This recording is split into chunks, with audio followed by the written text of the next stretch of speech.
Welcome to the REI Diamonds Show with Dan Breslin, your source for real estate investment jewels of wisdom.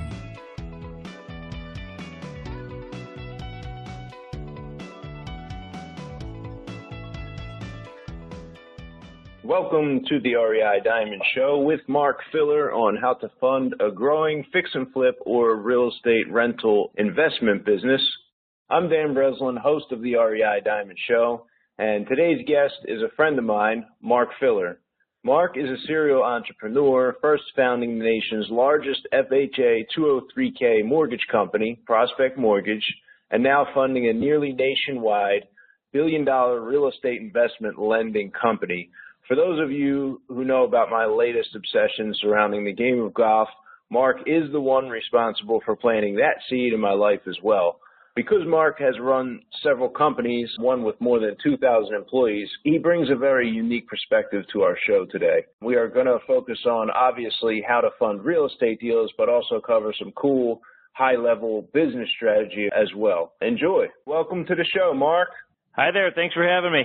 No problem. So if you could just give everybody listening a little bit of the background of what you kind of did leading up to Jordan Capital and what you're doing today, and then kind of a synopsis of sort of what the company looks like today. And then, later in the interview, we'll get into a lot of the details, the products and the loans and the things of that nature that people could utilize Jordan Capital for. So we could just kind of start with the origination. That'd be great. Okay. Yeah, sure. Thanks. I went to law school. I practiced law for about 5 years. Then I went and worked for Sam Zell. And then after that, somehow a friend of mine convinced me, he was a great salesperson, he convinced me that we should start a mortgage company. I didn't know anything about mortgages. I didn't know anything about, I knew very little about real estate at the time. And so I've started from scratch 3 different mortgage companies, and another financial services company. So I guess I've just kind of been a serial entrepreneur for the last 20 years, all in real estate, financial services, mortgages.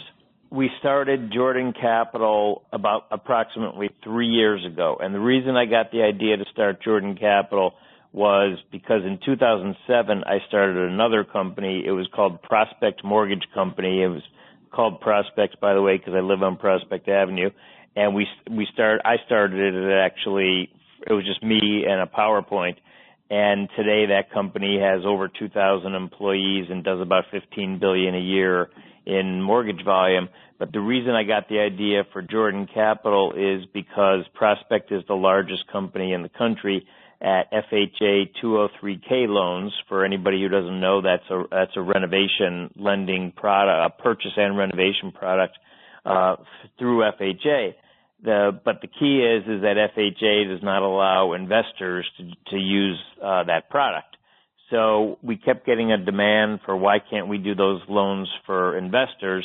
And after I heard it like a couple hundred times from real estate agents and customers and salespeople, I said, wow, there must be a demand out there. So I looked into it, and I found that I really thought there was a great opportunity to do this on a nationwide basis.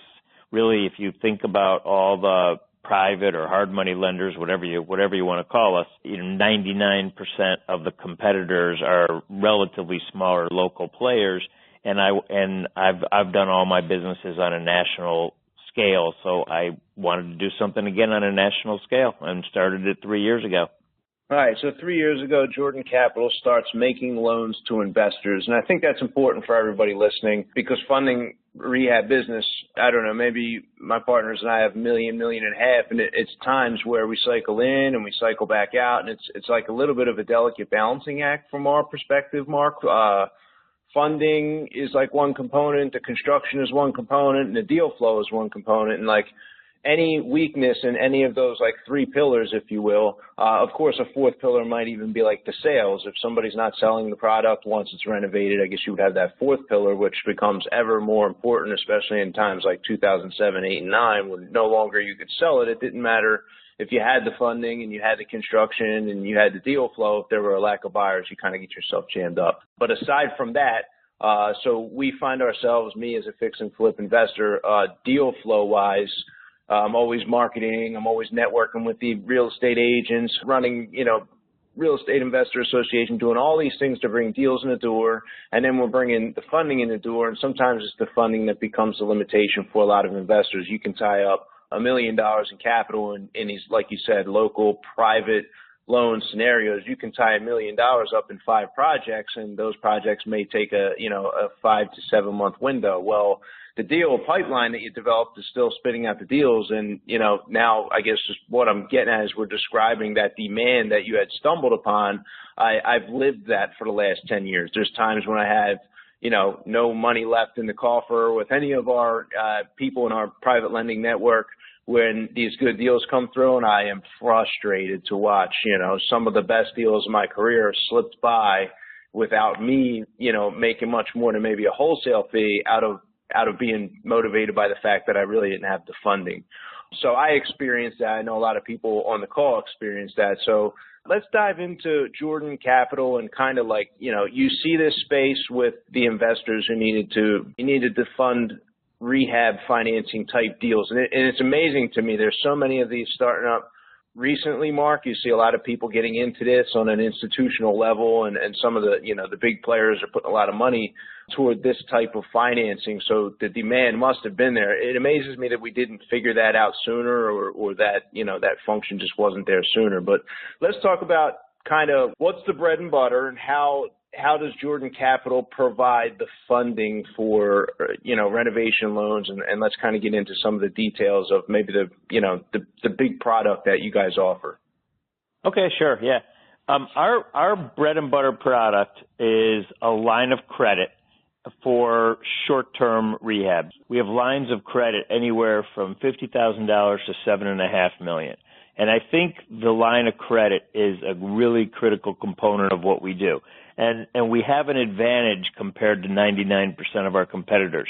And that simple advantage is that we have a ton of money. So we can lend $1 billion. That's a billion with a B. And that's because we have a ton of private equity capital behind us. We're owned by a very, very large Wall Street private equity firm primarily. And so as a result of that, compared to some of our smaller competitors who might have a lot of money 1 week or 1 month, but then they do a few deals or 10 deals or whatever they do, and then they run out of money, so then you need to go somewhere else to get the money until your first lender gets some loans paid off so they can make more loans. So what we do is we underwrite the borrower up front, and we evaluate based on their liquidity, their track record, their credit, their experience. We say, okay, well, we're comfortable lending this particular borrower a certain amount of money, and our most typical amount is $1 million. Even though we have a huge range, we have 600 approved borrowers, and they average about $1 million.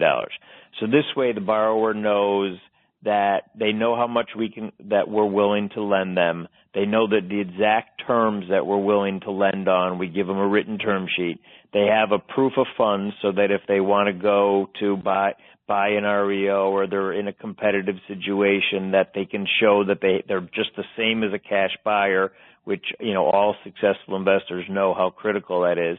It also allows them to move very, very quickly. Since we've already approved the borrower for the line of credit, we can close our deals in a week once the borrower is approved. So if anybody needs speed, that's really kind of one of our key hallmarks of our business, is that we can move really, really quickly. Also, another advantage of a line of credit is one of the things we know, if you do enough deals, something's gonna go wrong. Or at least something's gonna go unexpected. So, it might be a construction problem. It might be a weather problem. It might be a vendor problem or a labor problem. But whatever it is, we know that happens. But because we get to know you and we have a long-term relationship with you, we work through it. We are lenders. We are not real estate investors. We do not ever want to take back a property. Not only have we never foreclosed on a borrower, but we've never even threatened a foreclosure. That's our bread and butter. But at the same time, we also pride ourselves on having a very wide product range. So as an example, even though our bread and butter is renovation, we do a lot of ground up new construction. We do single family, but we also do a lot of 2 to 4 units, and we also do a lot of 5 to 30 units. We max out at 30 units. We do a lot of condos. Again, because we have a lot of money, we can also do large loans. We've done loans as high as $3.5 million on one property and $7.5 million to one borrower.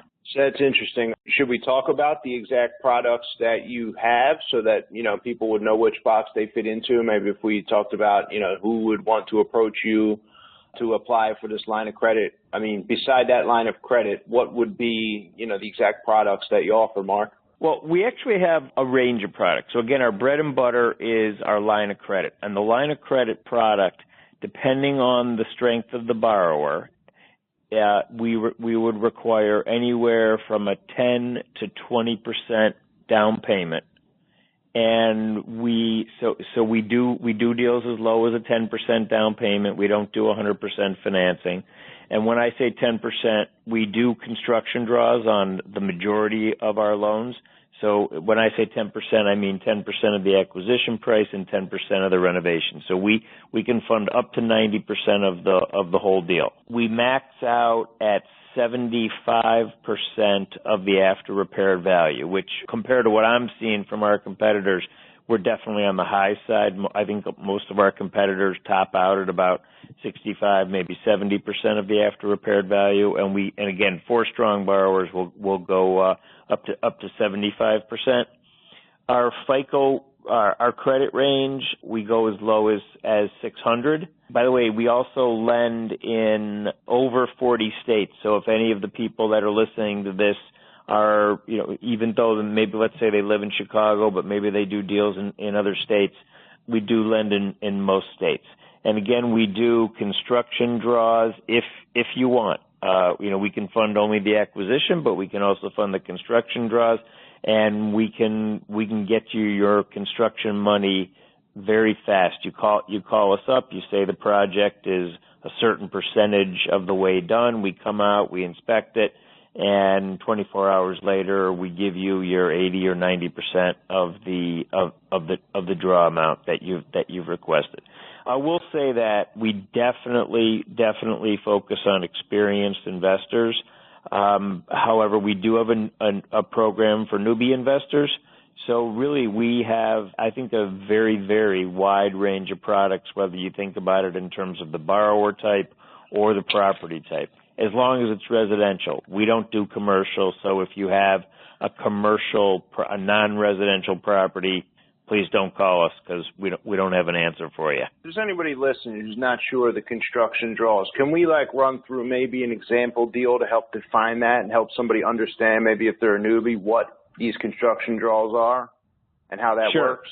Sure. So let's just take a typical transaction. Maybe a borrower, an investor buys a property for $100,000 and they have a $30,000 construction budget.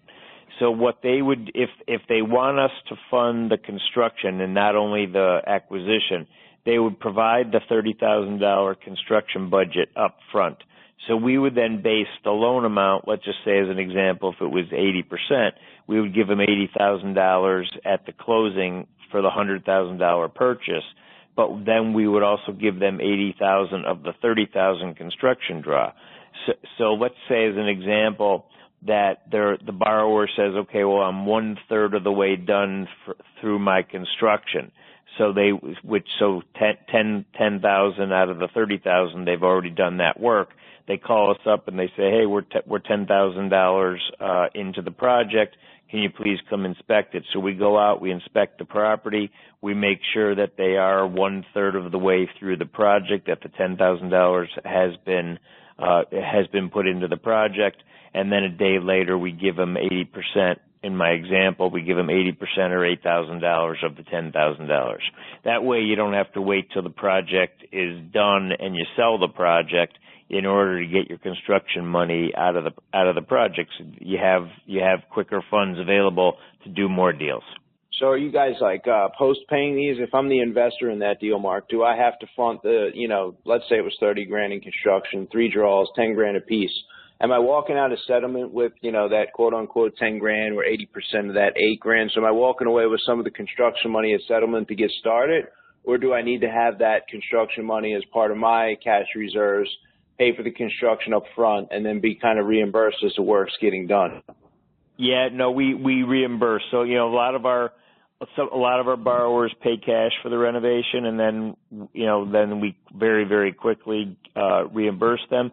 Other people get terms from their vendors because we can come out, like, let's say as an example that that you have to pay your suppliers or your construction workers next week.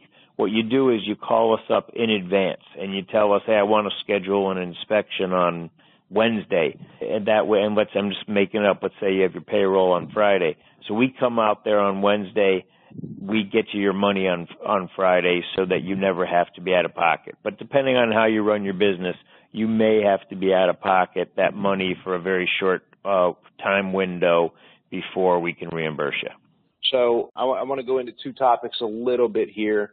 Number one, you mentioned that you lend in over 40 states. So do we just want to black out and maybe just quickly mention the states that there's no lending available in, Mark? Sure. The big ones are California, Arizona, Nevada, and then we're very limited in Minnesota, the 2 Dakotas. If anybody ever wants to go to South Dakota or North Dakota, we don't lend there, and we don't lend in Oregon. Other than that, we're good to go. What's the reasoning to stay away from those states, just out of curiosity? It's 100% based on regulatory licensing type of issues. There's different regulatory burdens in different states, and we've just decided at this point we'll probably end up blending there, in a year or so. But at this point, we got our hands full where we are, and we just don't want to put in place kind of some of the administrative functions that you need to get to pass the regulatory muster in those states. Got it. And then you mentioned closing, I believe you mentioned closing in about a week's time. What would be required of that? So let's go into the super rush scenario that so many investors end up finding themselves. I mean, let's face it, the good deals don't wait. I'm always, hearing about certain deals. The absolute best deals, Mark, that I've ever heard closed were, for whatever reason, at least coming through the wholesale channel from certain wholesalers. Wholesale doesn't have the money to close on the deal, and they need to close on that deal tomorrow, or it's Thursday now, so Monday. It's usually a 2-3 day window, and they're in a panic, and that's why all of a sudden the deal's ready to go at a rock bottom fire sale price, literally fire sale, and they got to close in 1-2 days. So sometimes I've seen that situation, been in that situation where we're able to stroke that check and close the deal out quick, and the wholesaler is able to keep that seller, that deal together, because a lot of times there's maybe other offers of higher price that are waiting behind, and if it doesn't close, they're going to lose the deal. So, speed and time are of the essence in this business from our perspective as buyers and investors. So I think that it's going to be important to know, all right, what's going to be entailed if we're expecting to close this deal in 5 to 7 business days? That's realistic, Mark. So what would that entail? So that's a great question. The key to being able to accomplish that is for us to have already approved you for a line of credit, because that way you're done. We already said, hey, we're willing to lend you $1 million or $200,000 or $4 million, whatever the number is. So now all we got to do is worry about the property, and so in order to close on the property, all we really need to do is we need to be able to get some kind of evaluation on the property. So in most cases we can get an appraisal, but let's say as an example that we can't get an appraisal because you need to close in 5 days and the appraiser is going to take 10 days, especially today with all the refis out there. They're slow. In that case, we could close maybe on a slightly lower LTV with a BPO and then get the appraisal afterwards. So really the key is just to get us to go ahead and, quite frankly, to give us the credit card authorization to pay for the valuation. Because if we can get a BPO in 3 days or 2 days, we can close that quickly. Maybe I should make one thing more clear. If you call us up one day and you say, it's a Monday and I want to close on a Friday, If you're a brand new borrower, we don't know anything about you, and we don't have any of your documents, that's going to be a struggle. So we would tell you get us your information in advance so that you're ready to go. I'm not going to tell you that we can't close in a week if it's a brand new borrower, because we can and we do. It's just more challenging because it actually puts the burden more on the investor than us, because the investor then has to get us all their personal documentation, really quickly in order for us to be able to approve the borrower. So ultimately, the time frames are usually slowed down more by the investor getting us the documents than they are by us, us being able to jump through hoops. All right, let's talk about applying for the line of credit, Mark. Let's play it like this. We have someone listening right now. They say, okay, this sounds pretty cool. Let me be proactive. Let me be an easy borrower, and let me prepare an exact document package that I can send over along with the application. So what would that application package look like? What should be included? Sure. So we have a standard application where you fill out a bunch of information. And then as part of that application, we do ask you about your experience, because, again, that's part of what we're underwriting is your experience level. So we'll ask you roughly how many properties and what properties you've renovated in the last year or 18 months or so. And then we will. A key is we need 60 days of bank statements. So we need two months of bank statements, because that obviously determines. And when I say bank statements, any account that you want to show how much liquidity cash you have, stocks, bonds, IRA, whatever, because that's going to determine how much we can lend you. Because obviously, use an example, if you want us to lend you $1 million and we require, and based on this borrower, we require 15% down payment, so we need to know that they have $150,000 liquid. So we need to show that they have $150,000 liquid. Then we also need a personal financial statement. And then we can either provide the forms to fill all this out, or you can send us whatever your accountant or whoever provides, and we can do it either way. By the way, we can do this by hand over the phone. We can do it in person. You can do it online yourself, so it can be done super quick. And then let's see, what else do you need? Oh, then the other thing you'll need is, if you decide to do this in an LLC or a company instead of an individual, we'll need your articles of incorporation for the company to understand that you have the ability to sign on behalf of the company. That's pretty much it. Is there an application fee or anything like that we got to pay? Yes, it's $500. Okay, so $500 due at the time of the application, right? It is due so you don't have to give us the check up front, but you need to give us the $500 in order to get the approval, because what we found is that in the past, if we gave it for free, then we have a bunch of borrowers going through a process, and then they never end up borrowing, and quite honestly, it just became too much of a burden for our staff. So we just want to know that you're serious, and we feel that if you give us $500, we know that you're serious. We do have the ability to take that $500 and credit towards your first deal that you close with us. So it's essentially free, but it costs you $500 if you never borrow from us. Got it. That makes sense. Now, when you say you credit that toward the deal, I guess we should probably just talk about some of that, because I know people are always wondering, well, what is the actual cost? So, Mark, aside from the application fee on the line of credit, if we switch gears to talking about the property at this point, what other origination fees, points, interest rates, things of that nature, and also how would monthly payments, if any, be made, or would we be talking about a balloon? So we could just talk about maybe like terms, I don't want to say on an average loan, but terms on maybe an example loan or two that you could share to help people understand the cost structure of these loans. Sure. Our fees per deal are $995. That includes the appraisal. So it's basically $9.95 for underwriting, processing, legal documentation, and the appraisal. And then I would say we typically charge anywhere from 2 to 3 points on a transaction. And what about one other fee. So if you don't take construction money from us and you just take acquisition money, the fees I just mentioned are the only fees we charge.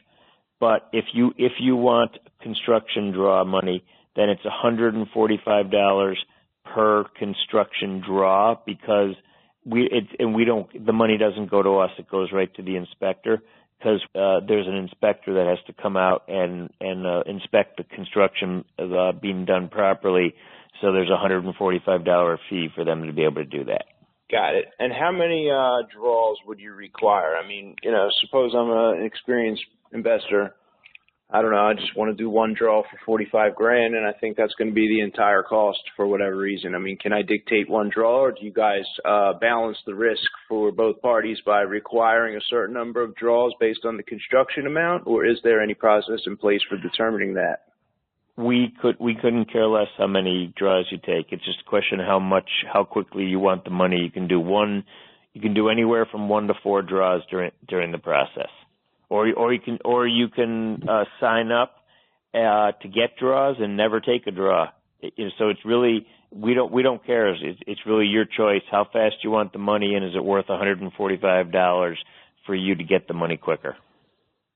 Because I'm the guy that's cutting the check for the construction anyway before that draw is distributed. That's why it's left up to me, right? Correct. It's completely up to you. Got it. So, I mean, for me, I will say that about 60% of our borrowers take construction draws, and about 40% choose not to. What about the average term of the loan that you guys do, or requirements as far as that goes? Term? Are you talking about term in terms of time frame? Correct. Yep. Most of our loans are 9 months, and then we charge a point for a 3-month extension. And in your pool so far? Actually, it's a good question. I should mention, though, Dan, we do short-term loans up to 15 months, and then we also have long-term rental loans.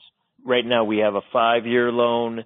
We have a 30-year and a 30-year loan for people that decide to hold these deals for long-term rentals.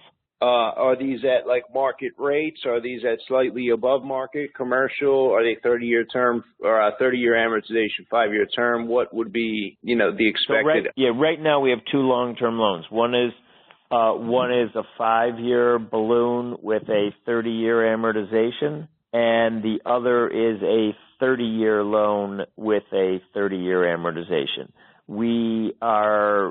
We have another product coming out, and those are definitely market rates. They're probably right now in the 6s. Probably in the high. They're fixed rate, and they're probably in the high 6s. And then we are hoping to come out with about a 3 or 4 year loan also for people that kind of don't really know if they're going to hold it long term or not. And that one will be more flexible, easier to close, easier to underwrite, but a slightly higher rate. So if I, went into a loan, bought a unit building, let's say, keep it simple, a 12-month term, would I save money by doing the refinance with you guys if I kept that whole financing in-house? Would I save on some of the closing costs and things of that nature when we go to put in place the 30-year loan with the 30-year AM, or is it going to be pretty comparable to everything in the market at that point? It's going to be pretty comparable to what's out in the market, and the reason is because those long-term loans end up getting securitized, and so it's a brand new loan. But your question's a perfect question. And it's actually like a softball you just threw me. So the reason that I said we're trying to come up with a 3 to 4 year more flexible product, and we're very close with that, by the way, that way it'll be a one loan. So right now, whether you get a rental loan from us or any of our competitors, the long-term rental loan is a separate loan. So it's separately underwritten, it's separately processed, it's separately closed. So you have all the additional fees. And so that's why we are designing this product for exactly what you're talking about. It won't be like a 30-year loan. It might be like a 4-year loan, so it won't have as long of a time frame. But it'll be a one-time close product where you can close one time, pay one set of fees for the acquisition, the renovation, and call it a 4-year rental term. I know the product's not done yet, Mark, so I have some questions I'm hoping you can answer. You're saying a 4-year term. Would this be more like a 7% or an 8% even during my renovation time, so I could kind of hang on to that same 4-unit building, 6 months renovating, and then I could just, keep making that 7-8%, or are we talking that's going to be a 12-13% like the hard money rates? It will be, so I would say generally speaking on our short-term loans, we range anywhere from 10 to 13% on the interest rate. And on this particular rental, let's say that this 4-year product we're talking about, what would happen is you would pay our standard rates of 10 to 13% during the construction renovation period, and then once it's actually leased and cash flowing, the interest rate would adjust down to somewhere in the 8% range. Interesting product. And we'd be talking the same 75, 70%, 10% down? Well, it would be based on 70 to 75% of the after repaired value. So from my perspective, Mark, sharing where I came into the business, and I know a lot of people obviously come in the way that I did, which was, not a ton of cash, no cash on deck. I don't know that this would have been the right product for me at that point in time, but after you kind of step into the game and you close a few deals and you got a little cash, I think you become more along the lines of the ideal borrower for this type of situation to be able to leverage up a little more. Do you think you could just paint a picture of who the ideal borrower would be as far as maybe like a certain amount of cash in the bank and a certain credit score or maybe a certain experience level? And I know you said you had the newbie program too, so I want to be careful not to like scare anybody away, but certainly want to set the realistic expectation. I think a lot of even your competitors are going to have the same expectations, just so that people aren't wasting their time or yours if they decide to reach out and they can kind of get themselves set up first before engaging with this type of product. When you say this type of product, Dan, are you talking about our standard line of credit, or are you talking about this 4-year loan? Yeah, we'd be switching back to just any client that would come through. So the line of credit or even the newbie program, this person's got to have X. What is X? Sure. So what we do is when we underwrite a borrower and determine how much down payment that we require and what the LTV is, experience will definitely be one of the primary criteria. So as an example, to get our 10%, which is our 90% advanced product, which is our highest advance, you need to have already done 4 transactions. So if you've done 2 transactions, we might require 15 or 20% participation on your part until you get to that past the 4 transactions where we can go to a 10% down. We still do most of our lines of credit are still 20% down, but like I said, we definitely are doing more and more at 10 or 15%. And then for a brand new investor doing their first deal, we require 25% down payment.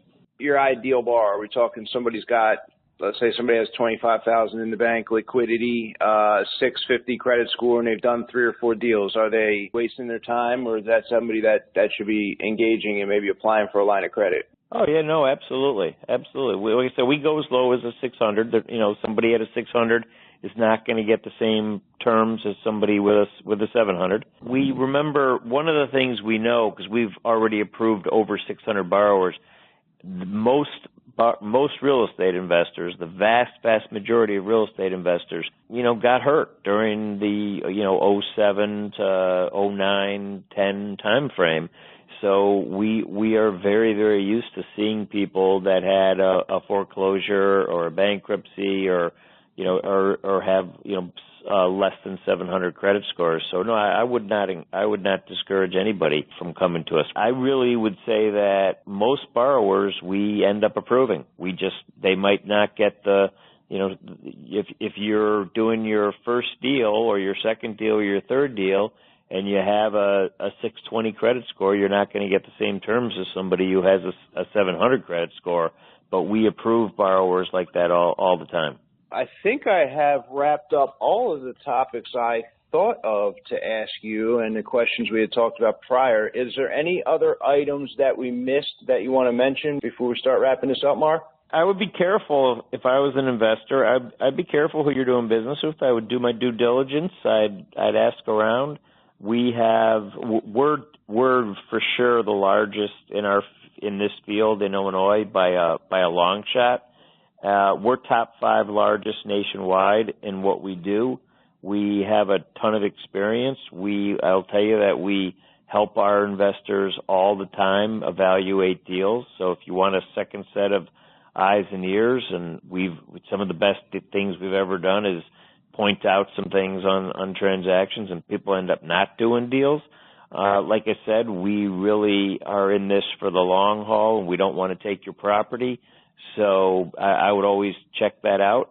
If I was borrowing from somebody, make sure that there's somebody that's just not looking to take your property as soon as something goes wrong. We've never taken a property back, and we don't ever want to.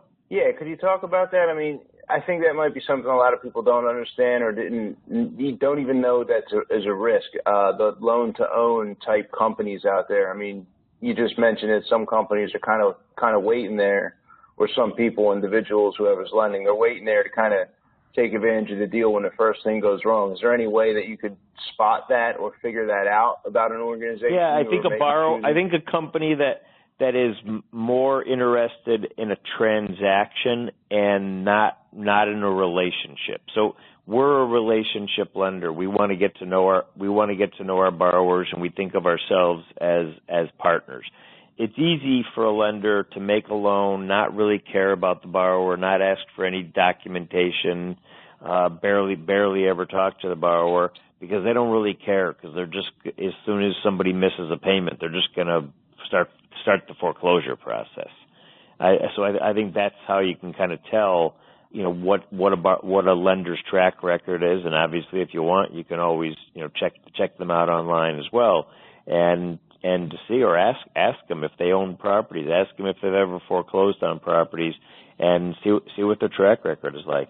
And would you say that loan-to-own style of borrowing is probably more prevalent in lower or less funded type organizations, whereas a company with the ability to put together $1 billion, obviously, you're going to need a lot of relationships to put that kind of money to work in a market, as opposed to someone who, say, had, $2 million or $1.5 million, maybe they'd be more prone to go after the property, or would you say capitalization may not? I think that's a fair statement. I think we're lenders, period. We're not, even though we by the way, our management team has flipped hundreds of houses, but none of us have flipped a house in the last couple of years, because we're completely dedicated to lending. All right. Well, I'm going to switch gears here, and I'm going to ask you the same couple of questions I like to ask all the guests who come on the show here. And I'm excited because you're going to bring a very unique perspective, being an entrepreneur and in the lending space in a very high level there, Mark. So the first question I have for you is, who is the most successful real estate or investor or developer, and why do you believe that? The first one that comes to my mind is definitely Sam Zell, because I was lucky. I mentioned earlier in the call when I decided when I was about 30 years old that I had a long career ahead of me, and I decided I didn't want to be a lawyer. So I went and I was lucky enough to get a job working for Sam Zell, but I actually had a pretty unique situation where I reported directly to Sam. So I got to know him. I worked with him for 3 years, reported directly to him, and got to work really, really closely with him. By the way, one of the really cool things, this was like, I don't want to say how many years ago, it shows my age, but this is back in the old days when everyone in business used to wear suits and ties to work every single day, and Sam wore blue jeans. So I was a really young guy. This is before I didn't even have kids, And we would go to these meetings at Merrill Lynch or Goldman Sachs or wherever, and we would all get to wear blue jeans when everybody else was wearing suits and ties. So that was a lot of fun, and obviously it was an amazing experience to be able to just, spend time with somebody who's that brilliant and that successful. The other one, I know you only asked me for one, but the other one that I think about a lot, and that's because it really relates, very specifically to the field that we're talking about right now, the residential market, is Jonathan Gray and Blackstone. So I always during the crash in the kind of 2007 2009 timeframe, I would always sit back because I'm really a student of business, and would think about who are the people that are just going to make a killing out of this. And Blackstone and Jonathan Gray, by the way, who runs the Chicago Blackstone, he runs real estate for Blackstone worldwide, and he's actually, by the way, a Highland Park, Illinois graduate. To have both a combination of the foresight, but also and I hate to use these words, the balls to have gone out in 2007, 2008, 2009 and start buying tens of thousands of properties at distressed prices. That was pretty cool. So Sam, because I know him personally, and Blackstone because they did it right in the field that the exact field that we're talking about here. Nice, well said. Mark, if you could name 2 or 3 maybe life-changing books, could be real estate, business, mindset, success related. Sure. First one I think about is actually a book called Nuts, just like a peanut. And it's called Nuts because it's about Southwest Airlines.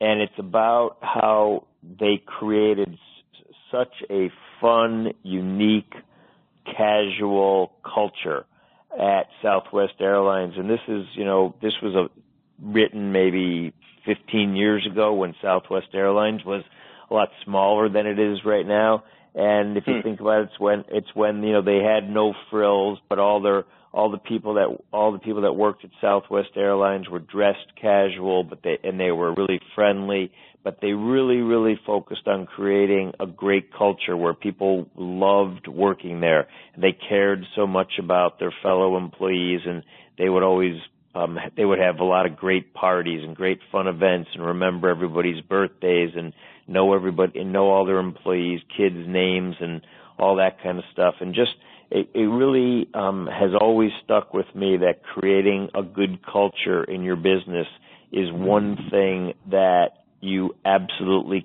cannot duplicate. By the way, I know now I'm getting way off track, but I was about 2 years ago, I was at an event, and the CEO of Whole Foods got up and spoke in front of over 1,000 people. And, normally these speakers have all these long detailed PowerPoints. His PowerPoint was exactly one slide, and he announced that it was going to be one word. So his PowerPoint was the word culture. And so there's really similar thinking to the Nuts book and how I really look at businesses all the time is culture is one thing that your competitors can't duplicate.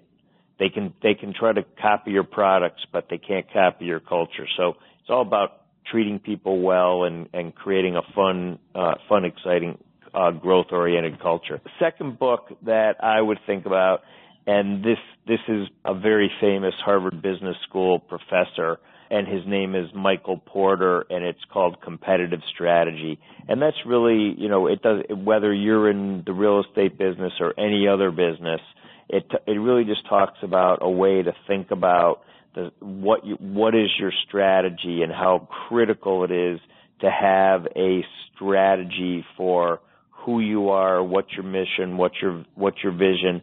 In that book, the main theme was all about creating competitive advantage. That was actually the subtitle of the book, was called Competitive Advantage. And then the last book was Jim Collins, also a very, very well-known author, and the book is called Good to Great, and it's all about how they did an incredibly sophisticated, well-done, and this is a New York Times bestseller, by the way, about how people took good companies and made them great. These were definitely Fortune 100 companies, so you'll be able to easily relate to the stories. But it would be really cool because it would take different companies in the exact same industry. So let's just say, as an example, the airline industry or any other industry, and they would take a few companies and they would show how one company over an extended period of time, these were over 10, 20-year periods of time, how some companies really just catapulted themselves to the top and not only rose to the top but also stayed at the top for extended periods of time. So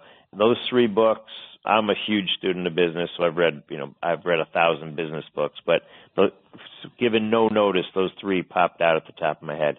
Nice. Appreciate that. I'm looking forward to reading those. We also have one other question here, and I'd like to ask if you could share the crown jewel of wisdom, Mark, with your 25-year-old self. What would that be? I guess always do the right thing.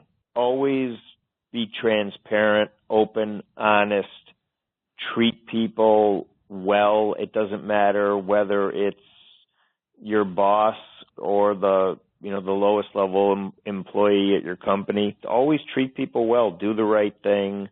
Care about, truly care about your people. Do everything you can to help fellow employees.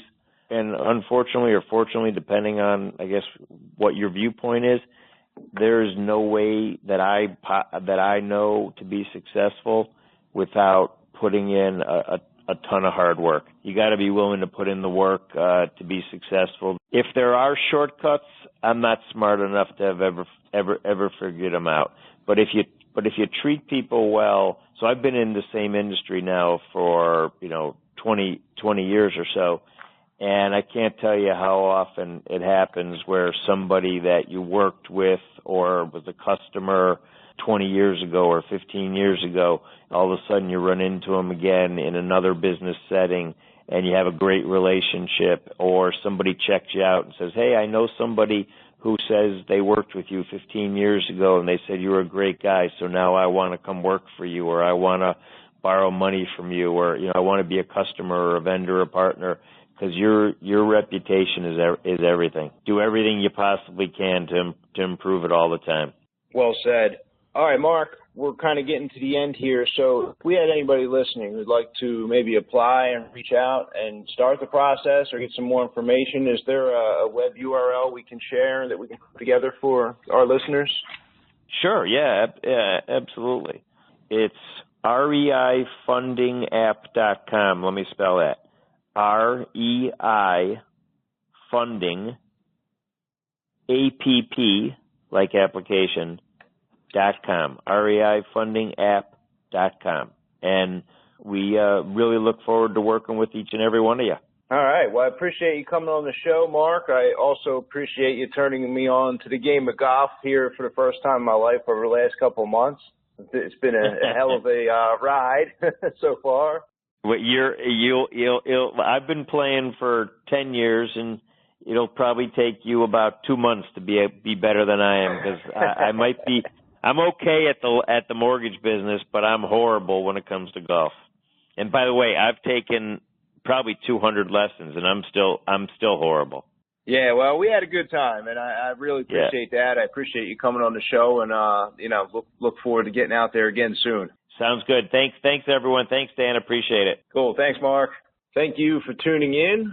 As always, you can check out previous episodes at www.reidiamonds.com.